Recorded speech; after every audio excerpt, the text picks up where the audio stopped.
Welcome to I Could Never, a podcast about non-monogamy and the many ways it can look. I'm Genevieve from Chill Polyamory on Instagram, TikTok, and YouTube, and I'm joined as always by my co-host and partner Ishik.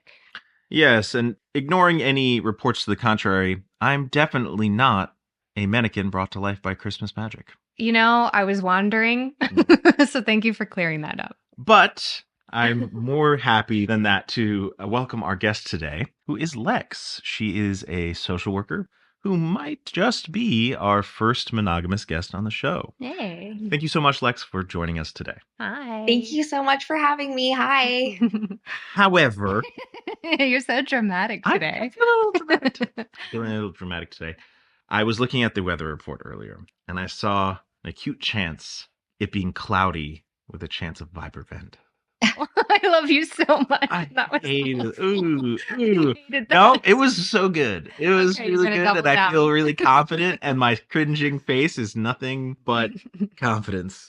For anyone listening for the first time, we always like to start the show off with a little icebreaker called Vibe or Vent, where we'll each take a beat to share a bit about something that's either really making us happy recently or something that sucks that we need to get off our chest. So, Ishik, would you like to start us off today? Sure. So despite my dramatic, upbeat mood, I'm actually venting today. I'm venting at winter. Okay. Winter, I'm coming for you. Mm-hmm. Okay, so here's the thing. I actually really like winter. I love snowboarding. I haven't been in a couple years, but I do love to snowboard. And I think some of the aesthetics are very pretty. I'm even kind of like some of the decorations and stuff for like Christmas. But I kind of feel like it lingers. It Wears out its welcome. Yes, it very much Mhm. wears out its welcome. I'm like a little over it at this point. It's just kind of fucking cold. I'm cold, and I don't want to walk wearing a giant jacket anymore. It was like fun at first, and it was like, oh, it's such a brisk air tonight. But after like more than a month, 2 months, I'm just like, oh, I'm done with this. Yeah, Jack Frost, eat my ass. I think that's fair. Yeah. We did move further north, so we have a longer winter, so a little bit of it is on us. But No, I accept no responsibility for this whatsoever. responsibility. Well, Lex, we would love to ask you, are you vibing or are you venting today? I'm vibing. I had a really nice holiday week with my polycule. I enjoyed all of the things that we got to do, lots of good quality time. I enjoyed myself a lot. That's great. Yeah, we're recording this right after Christmas and New Year's. So you spent Christmas and New Year's with your whole polycule? I did, and it's been so nice to get that extra quality time. But yeah, we did. Got to do Christmas morning with the kids and got to do New Year's with them, which is always a lot of fun, seeing whether they can make it up until midnight or not. But yeah, we had a great time. Did they make it to midnight? One of them did, yes. Ooh. And then we all promptly passed out right after that. So it was nice. Well, I'm vibing more now that we're chatting together. I'm feeling more smiley. I was wanting to vent earlier, so it's a weird mix of I'm in a good mood, but I'm never going to do stick this. to the plan and never be do this. mad. So I'm venting today about corporate emails and like the way that it is so fake, and specifically this dance that we'll have to do or I'm expected to do. There's this chipperness and enthusiasm and stuff, and I just don't like doing that in return. And so I don't play the game, I don't do the dance, and I don't have all these exclamation points and emojis. And then the reaction is sort of like, why are you being mean? Like me just being neutral gets, I don't know. Treated like you're hostile or something. Yeah, I'm just over it. I would just like if it was okay for us to have business conversations that were real, if that makes sense. I don't know. That doesn't make sense to me at all. I love corporate emails. You love corporate emails? Yeah, they're my favorite type of communication. So I just don't get it. Okay. Well, okay. Anyway, Lex, thank you again so much for joining us today. Where we usually like to get started is just to hear a little bit about our guests' relationships. So if you could tell us a little bit about the structure of those relationships and yeah, like tell us about the people that are in your life right now. Absolutely. I have one partner. We have been together for 2.5 years. I would consider myself monogamish, not monogamous entirely. I think that there are definitely scenarios in which I would not want to be monogamous. And then my boyfriend is married to his partner of over 20 years. And currently it's just the three of us in our polycule, but that's obviously subject to change over time. It's looked different at different times in our relationship. But for the past like year and a half or so, it's been the three of us in our polycule. They have two kids. We've just created this lovely little found family. That's really lovely. When you were first entering this relationship with your boyfriend, would you say at that time that you considered yourself monogamous? Yes. Or I think if I'm being honest with myself, I've always been monogamish. I never really thought of myself as having like more than one like romantic relationship at a time, but I could like see myself casually dating or like hooking up with multiple people at once. And I think being more comfortable in my queerness has made me like realize I may not always want to be monogamous. You know what I mean? And so like allowing myself the space to like be more flexible was important. Yeah. So it sounds like it's just not imposed even on yourself by yourself. Yeah. It's like you're open to whatever shape it might take tomorrow. Yes. I just don't want to put myself in a box because I've done so much of that over time, like especially when it comes to my romantic relationships, putting other people into boxes. And I think that comes, with unlearning monogamy too. It's just like trying to be more open-minded about what a deeper relationship means that's not living together and sharing finances or getting married or whatever. At this point in my like unlearning monogamy journey, it makes more sense to keep things a little bit more fluid. So, in this relationship, yes, I am monogamous, but that doesn't mean that in the future our relationship may look different.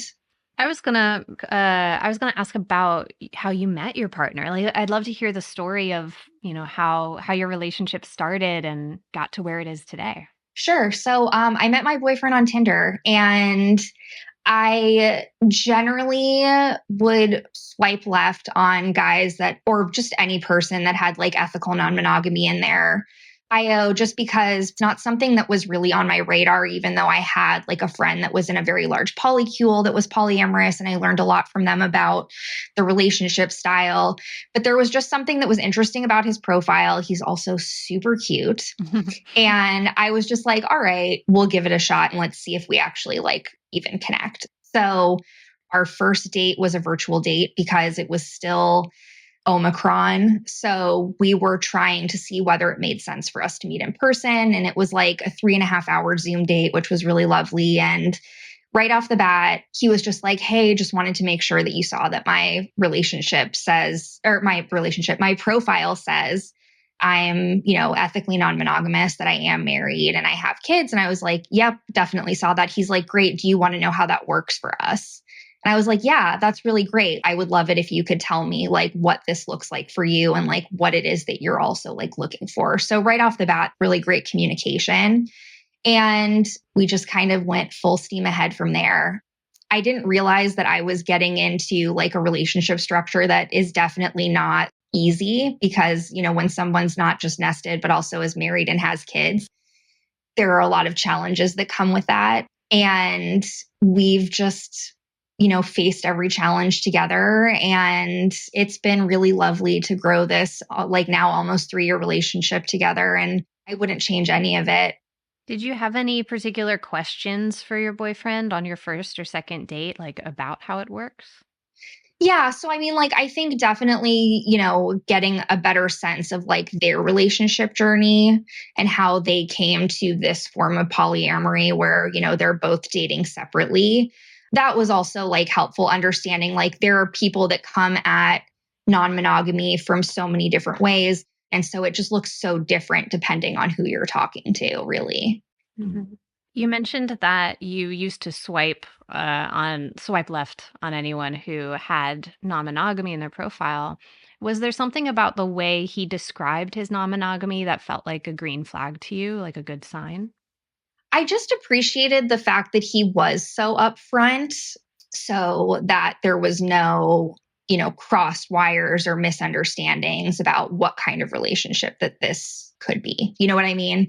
Because I've definitely, like, in my time online dating, been on dates with dudes that after a couple of dates are like, hey, by the way, I'm actually married, but I'm separated. And I've had that happen like numerous times. Yeah. And so just the fact that he was so upfront about it was something that was very appealing to me.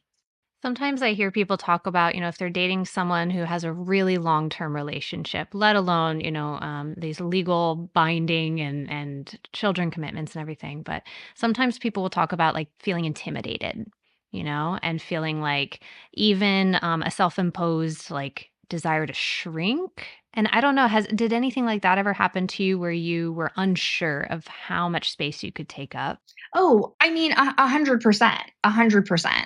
That was one of the things that I really struggled with.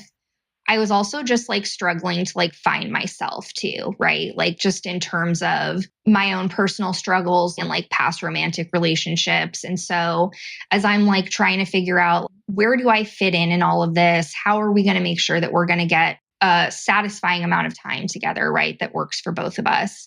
And then also like, how do I actually show up in an authentic way in this relationship so that I'm meeting my own needs in this relationship, but I can also have somebody else meet the needs that I have in like a partnership. I have to imagine, as is the case for most of us, that there were some stumbling blocks, some early challenges. And I'd love to hear kind of what was the biggest early stumbling block that you encountered as you started exploring this. One of the big challenges for like the first 6 months of our relationship is just that I didn't know my metamor.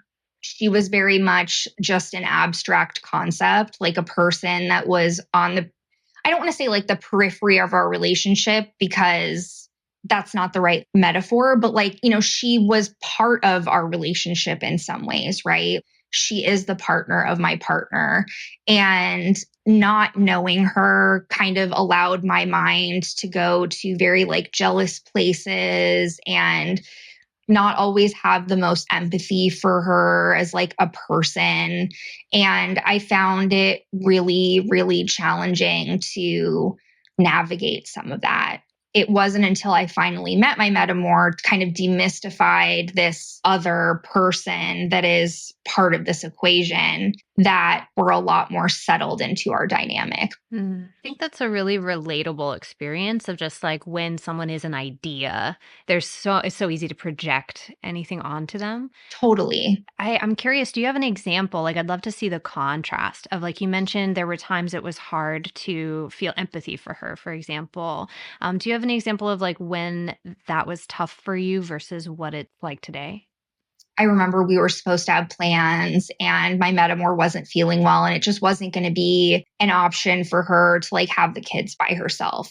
So instead of having like the usual sleepover where my, boyfriend would come over, we'd have most of a day together and then some of the morning, my time was being cut into, or what I perceived was my time. And so we were going to go grab dinner, something that was much more compact in terms of time. You know what I mean? Like it was just going to be like a couple hours that we were going to be able to be together. And I really struggled with finding that empathy.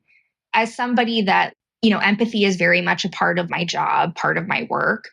It was very like disconcerting to me that I was lacking empathy in those moments. You know what I mean? And today that would never happen. It's much more like, okay, cool. Like, I totally understand. Like, what can I do? Is there anything that I can do from where I am to help out?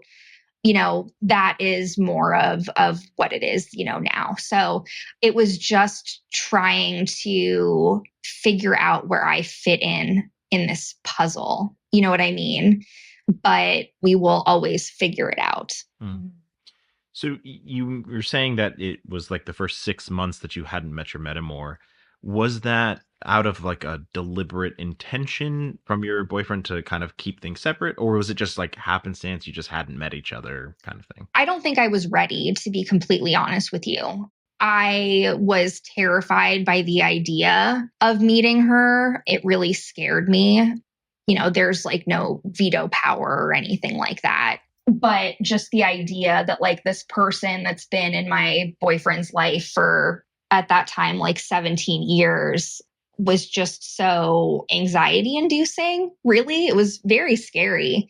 And so I just was too freaked out. I remember the day that I finally met my metamor and my partner's kids, and we went to a brewery and just grabbed a beer and had some pizza. It was like super low key. The brewery had like lots of games for the kids and stuff like that.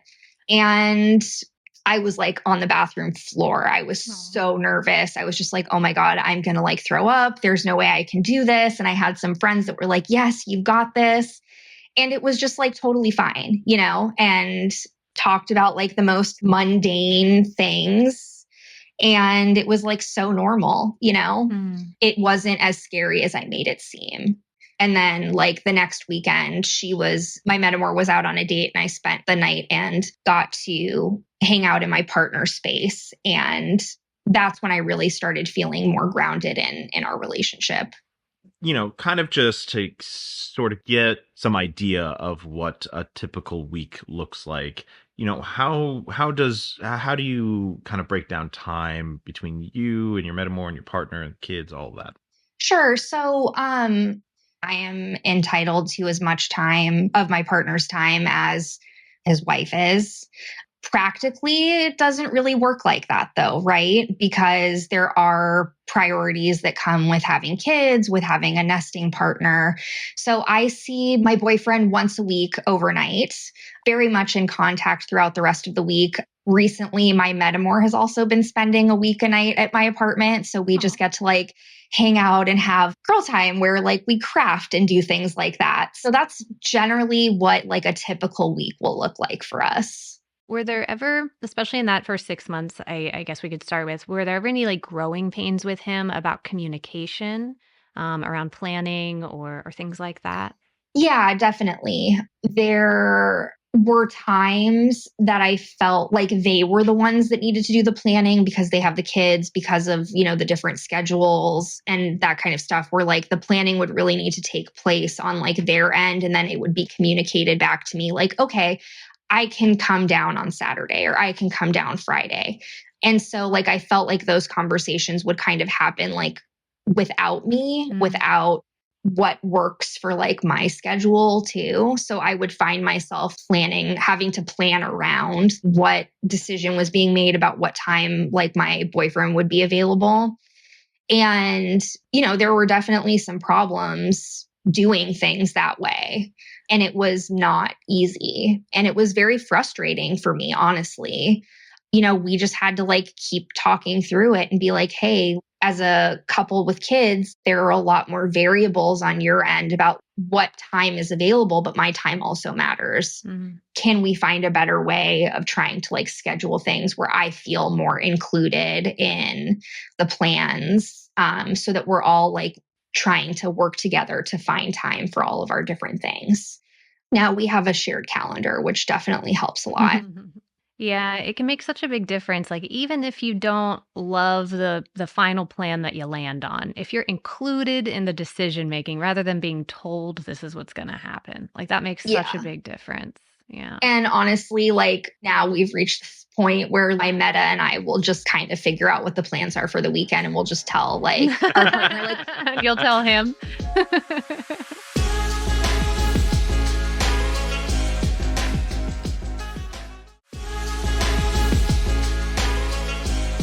You referenced this journey of kind of unlearning monogamy and kind of exploring what your relationship with that idea is. And I'd love to kind of get a sense of what your first exposure to any form of non-monogamy at all, like be it in, you mentioned having friends, but just, yeah, where was kind of your starting point, first exposure to the idea? Yeah, so it definitely was my friend. They were a coworker of mine and they were very openly polyamorous. They had like a primary partner that we knew they brought to like work functions and stuff like that, but they would have like comet partners that would come into town and they would travel out of state to see some of their other long distance partners. And so for me, that was really the first time that I started learning about alternative relationship styles. And at first it was very much like, oh, I could never do that. Shout out the name of the show, by the way. I could never. And that's why it's called. Yeah. But I think that there was also just like some fear in the unknown of that kind of relationship structure.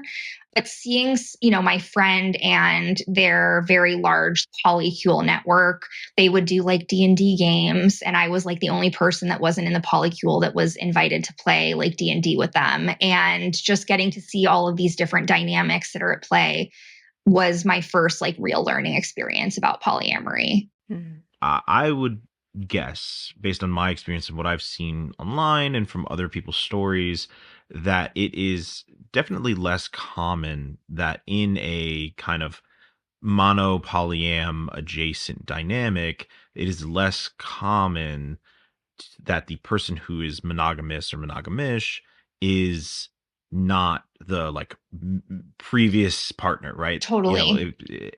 Have you encountered that as well as being less common? And yeah. Yeah. One of the first things that I started doing upon meeting my boyfriend were, looking at different subreddits. And I found like a Facebook group that I joined that was for the monogamous partners of polyamorous people. And the vast majority of what is out there, the monogamous partners who have been in a lot of cases polybombed, or their relationships have been opened in a very unethical way, starting with cheating or something like that. And so in these groups, it's really like primarily those people that are dealing very understandably with a lot of hurt, that are now having to try and figure out how to fit non-monogamy into their lives, right? Whereas for me, like, I was the one that made the choice to like enter a relationship with somebody that is non-monogamous. And so the support that I was looking for, the stories that I was looking for, I couldn't really find in those spaces. And I was just on like the polyamory subreddit, a couple days ago. And, there was consensus on one post that like polyamorous people should never date monogamous people, full stop. Right. And so I feel like, those kinds of things also erase my own experience. So it's been really hard for me to, especially like in those early days, that first 6 months, like just trying to find somewhere where I felt seen, where I felt like I could ask some questions in a non-judgmental space. And I just kept feeling like I was not finding what it was that I was looking for. And I think that that's true of a lot of like the bigger books that are recommended and everything like that. Like I remember reading The Ethical Slut, and there are several points in that book where they talk about like sleeping with your metamors and stuff like that. And it was really confusing for me, honestly. I remember asking my boyfriend, I was like, okay, I'm reading this book. Is there like some weird expectation that I don't know about, that I should be in a relationship with my metamor too? And he was like, oh my God, absolutely not. That's not what this is about. But I keep seeing it in like this book. So it was like very confusing for me. And it's about opening relationships a lot as well. So like I've just kind of had to figure things out on my own without necessarily feeling like I've had the same kind of support that exists for like couples that are opening their relationships for the first time and stuff like that. So it's a weird space to occupy in the world of non-monogamy. That makes a lot of sense. I did want to ask a quick clarifying question. Earlier, you used the term polybomb.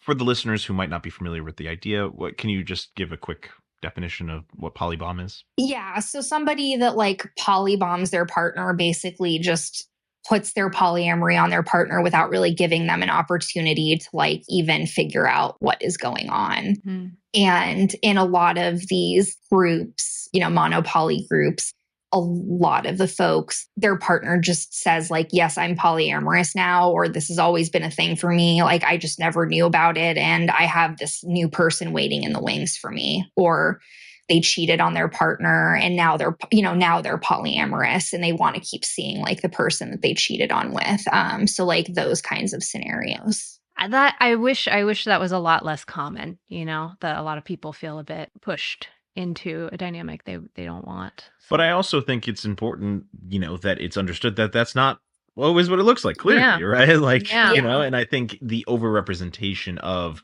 the downtrodden one partner and the super happy other partner is like, it's really giving non-monogamy a bad fucking rap. It It's like, is. oh Yeah. yeah, somebody's gonna be sad here. Yeah. So, as you were reading these subreddits and books and starting to change how you thought about relationships, was there ever a time that, as you were setting the expectations for these new relationships, was there ever a time that old monogamous thinking crept back in? Yeah. The expectation of time. Like, how much time are you going to be with this other person? So for me, it was just like, oh, well, how much time am I going to get? Without really thinking, like, yes, there's the in person quality time, but there also is the time that we find throughout the week to like talk on the phone, to be connected in other ways, to play games together. Like, even though, I'm here and my boyfriend is 45 minutes away at his house, being more intentional about the time that we spend together. I mean, also when it comes to like holidays and stuff like that, that was hard the first year. Just like, oh, well, I should be with my partner on New Year's Eve to like give them a midnight kiss. Like, isn't that what we all want? Isn't that like something you're supposed to do with your partner? And it's just like, well, not necessarily. We can celebrate New Year's in like different. I mean, now we celebrate New Year's together as like a polycule, which is great. But like that first year, there was a lot of uncertainty around like, were we going to be spending certain holidays together? Would I get to see my boyfriend on my birthday or like Valentine's Day and like that kind of stuff? Where a lot of those thoughts would just creep in of like, this is not what should be in this relationship. It was just a reminder that there are so many like outside forces that are trying to like tell you what your relationship is supposed to be, when really it doesn't have to be that way. And it also doesn't have to be such a personal thing. Now, I don't really find myself having like thoughts where the compulsory monogamy is just kind of worming its way back into my mind. Did you ever find yourself like, since this was the first non-monogamous dynamic you had been, this closely linked to, did you ever find yourself comparing this to past monogamous relationships in terms of what you expected? Yeah, 100%. And I think that that's where reading Stepping Off the Relationship Escalator really helped me. Everyone around me was in relationships. Everyone around me was getting married and engaged and stuff like that. And I definitely felt in some ways I was less than, really wondering like, when am I going to get, like, how long am I going to be with someone before I get like engaged or married? And like looking back on it now, like the way that I would just try to be like really cool and like go with the flow to get to make myself small in relationships, just to try and kind of move up the relationship escalator to get to that next point, moving in with your partner or something like that. That doesn't serve me at all, right? And reading that book really just kind of blew up the concept of monogamy for me in terms of what the expectations are when going into relationships. And I was just like, so wait, I get to actually decide what this relationship is instead of having something just like imposed upon me. It was on New Year's Eve, we had a friend come over and she was asking me and my boyfriend, like, well, what's next? And I'm like, what do you mean, what's next? Like, we're just going to keep having this relationship and it's going to keep just growing in terms of like our feelings for each other. But like, there doesn't have to be a what's next. This idea that there are many paths to finding, meaning and satisfaction in our relationships that are not derived from being married or engaged or like buying a house together and like tangling your finances and things like that, was very liberating for me. And it still does feel very liberating for me. We get to just enjoy this for what it is and really make it ours. And I love not having that pressure anymore of like the what is next. Was there any time with your current boyfriend that you felt a similar pressure to be like cool and go with the flow?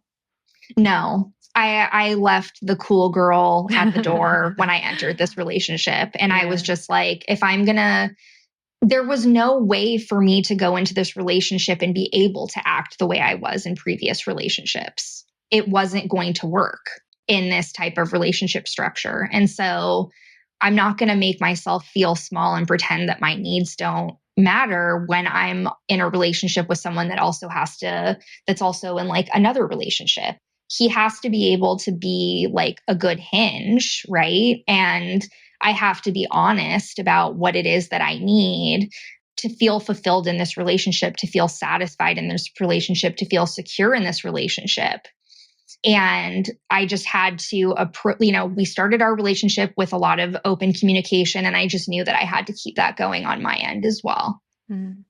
You mentioned that, in this conversation about the escalator and everything, that you had a friend ask, so what's next? Mm-hmm. And I think that's very common when we decide we want to let go of that, but then we're around a bunch of people who haven't.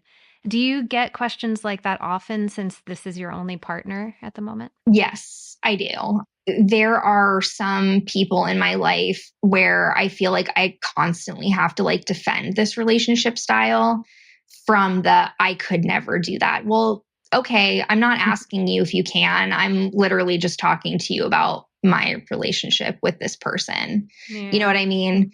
And I feel like I still get that a lot. And I feel like I constantly have to explain that things are okay, even though we're not moving in a specific direction that like everyone else is on. So we do find ourselves having to like repeat the same things over and over about it. But it's more amusing to me at this point than anything, just because like we just are. You know what I mean? It's nice. Yeah. We have a decent sense of what it kind of looks like now with your metamor, and we heard a little bit about kind of the starting point where you were first meeting her. Can you kind of bridge the gap from that initial anxiety and first meeting to where it is now, and this level of friendship, question mark? Yeah. Yeah. I mean, like, honestly, she's one of my closest friends and like biggest cheerleaders. So, what would happen is I would go up to, visit my boyfriend where he is. And the two of us would just go out for like lunch and grab a beer before she would like go on her date later that evening or something like that. So we just started incrementally just like spending time together, getting to know each other. We're very aligned when it comes to like our politics and worldview and things like that. So there was never like, I was always like, oh my God, what are we going to like have to talk about? Like, are we going to, is there anything beyond our shared partner that we're going to have in common? And that really isn't an issue. So, we just gradually, started spending more time together, which turned into like more family hangouts and stuff like that. And then, to us just hanging out without our shared partner, where she'll just like come over and we'll go out for the night or craft or see mutual friends or whatever. And I mean, my metamor is a relationship anarchist. And so I think that, her having that mentality probably really helped me kind of fit in whatever way that I found comfortable, whatever way was comfortable for us, and just kind of letting that relationship organically like be what it is without having to try and fit me into like an anti role or like something like that. You know what I mean? Like you didn't have to prove No, anything. like Yeah. I just am Lex. I show up as Lex, and that is like my role in the family. I just am the Lex. You know what I mean? I don't find it to be like particularly like taxing to be around the family or anything like that, to be around my metamor. Like we don't have to like entertain each other. We can all just be. It's just very comfortable.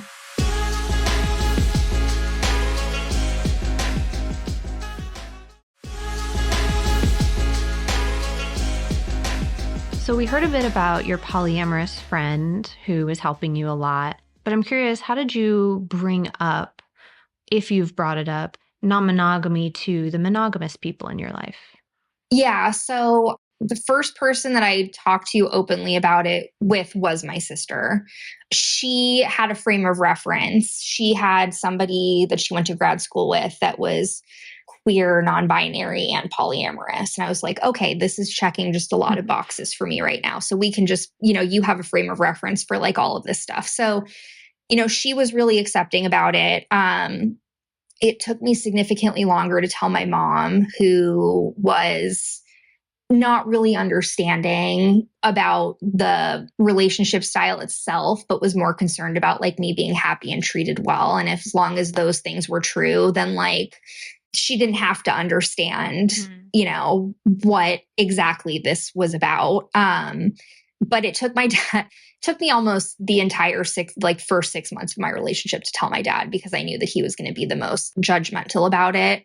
And, from our initial conversation about it, where I was just like, hey, my boyfriend who I've been seeing for 6 months is actually married and he's got 2 kids and they're in a polyamorous relationship and, all of these different things. And his takeaway from that was that this was something that my boyfriend was doing to his wife. Mm-hmm. And, I try to explain that, knowing that it's not going to get me like super far with him, but like, no, this is like an actual choice that they made together as a couple to have this kind of relationship style, So with him, I don't talk about anything related to the relationship just because I know it's not going to be like understood. But my boyfriend and his kids have come to my niece's birthday party for the past 2 years. So my family may not entirely understand, but they will always be very courteous and like accepting of like my boyfriend. And, they've been very welcoming to the kids who are, around the same age as like my niece and nephew. So like they've met and they've like played together and, that's great. But the one thing that I think is the most challenging is that they don't understand my metamor and like her role and like how we can be really close friends. So like she's not invited to like things. My boyfriend is invited. Like if it's something that the kids can be involved into, like the kids are invited, but like she is not. Right. That's been one of the hardest things is like, I want her to be included in these things too, and it's just, it almost feels like there's something that's missing in like the understanding and all of it, if that makes sense. Yeah, that even well-intentioned and courteous, that there's like a struggle to expand totally the definition of family. Yes. Yeah. Yes. I mean, I think you just touched on it right there, right? You used the word family, and you've already said it multiple times throughout the interview about this being your family, your found family. And that's what I'm hearing as well, is that they can maybe understand boyfriend and kids as part of your life, as part of your family, but they can't see her, your metamor, as a part of that. Mm-hmm. Yeah, exactly. That's hard. That's really tough. Have you ever been in a similar situation on the inverse where like their extended family doesn't know how to incorporate you? No. No. No, honestly, I have a really great relationship with my metamor's mom. She has been easily the most inclusive of all of the parents. And she just kind of like includes me at this point as like one of her kids, and it's just the most wonderful thing to come out of this, very unexpected. But I'm very much present and known, to my boyfriend's parents. It's been such an unexpected delight, this like larger network of like family. So that's been really exciting too. It's really beautiful. Is there something that you feel like you get from found family that you feel like you can't or don't get from perhaps like family of origin? Oh, 100%. And I think that the biggest thing is that I get to show up as a much more authentic version of myself. Our family, because of the history, I worry sometimes that I'm only seen as one way and one thing based on my my younger experiences, like with my families, like my struggles, whatever that happened in my teenage years, early 20s. I feel like in some ways I'm kind of stuck in like a role that I'm playing and that I haven't been able to show up as my most authentic self. You know what I mean? In a box, for lack of a better word. Everything about found family to me is intentional. From the beginning of my relationship with my boyfriend, I really put a large emphasis on showing up as my most authentic self. Like if I'm just like not feeling well, like I'm not going to pretend that I'm okay. I'm just going to feel the feelings and let myself sit in them instead of trying to put on my happy face or take up less space. I am really allowing myself the full range of emotions and just be more honest. Like, hey, like we're all hanging out. I actually am getting really overstimulated and I need some quiet time. So I'm going to go into the other room for a little while and just like chill out by myself. Like actually saying those things. Ishik's pointing at me Yeah. all the time. Yeah. I get it. Like too much light and sound. Yeah. Got to be away. Totally. Like if I'm getting like really overstimulated, like by the kids, or I'm just like hit by a really hard moment based on a conversation we're having or something's going on, I can honor those feelings and not have to feel like I need to hide or project an all is okay like attitude. And so knowing that all of these people care about me and like love me and accept me for that is like, I wish that that's something I wish everyone could like experience that feeling, because I feel so secure. I really do. Speaking a bit to, your role in the family, you've touched a little bit on, hanging out with the kids and them being around. And I'd love to kind of get a sense of what your relationship to them is like. Do you act as any kind of, secondary caregiver, or are you just kind of like a friend of their parents? I'm very much just accepted as part of this family unit. That's just kind of what it is. They're aware that I am their dad's girlfriend, and they understand what the relationship structure is in like an age appropriate way, making sure that they are very secure in their family unit and making sure that they know that their parents love them and that they're not going anywhere. There are just more people for them to love, essentially. You know what I mean? Like our love is not finite. We are able to give our love to many people. And this is just a particularly special relationship where we love each other too. And now they just get someone else that's like in their corner, Mm-hmm. I love that. Yeah. Kids tend to get it. I don't know if that was your experience. It's They just do. like not really that complicated. It's not that complicated. And also, it doesn't matter to them. Mm-hmm. You know what As I long mean?